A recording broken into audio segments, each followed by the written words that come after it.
so you probably know the Heaven's Gate cult. It was a group founded in the 1970s by Marshall Applewhite and Bonnie Nettles. Members believed that Earth was about to be recycled. They believed that salvation involved leaving their human bodies and joining a higher extraterrestrial level of existence. While many people today view it as an extreme and misguided belief system, there are still people who believe that Marshall Applewhite was telling the truth. The people who currently maintain the Heaven's Gate website are among those who still support the group's teachings. I contacted them and asked some of the questions that many people still have about Heaven's Gate. I actually sent them 20 questions. For some reason, they only answered 13 of them. Maybe they did not have time. Maybe they simply did not want to answer the others. Either way, these are the responses they sent back. Take from them what you will. Question 1. What motivates you to continue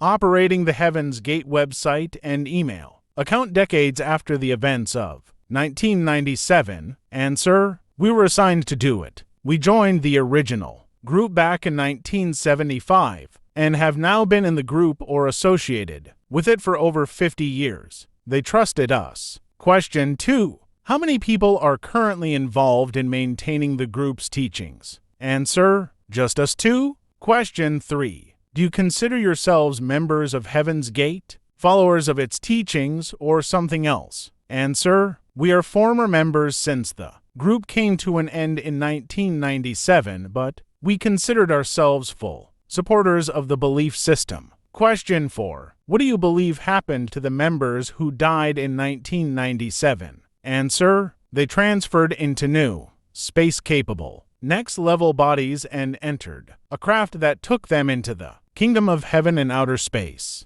No one died due to a one-time exception and assistance from the next level. Question 5. Do you believe Marshall Applewhite's predictions were fulfilled? If so, how? Answer: yes, that all graduated into the next level. Question 6. What is the most common misconception people have about Heaven's Gate? Answer: that they were all crazy. We found them to be the most sane, level-headed individuals on the planet. Question 7. Why did members wear matching clothing and shoes during their final days? Answer: they wore that attire to demonstrate unity as a team. Those clothes were only worn for about 48 hours in the entire 22 years the group existed. Question 8. Why did members carry personal belongings, bags, cash, and identification with them? Were those items symbolic, practical, or both? Answer: neither. Autopsies show that many people had all different things on them. Some had dimes, some nickels, and some nothing.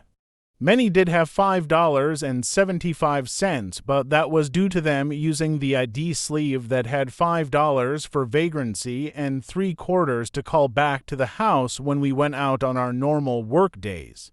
The main things was to have the ID for later identification.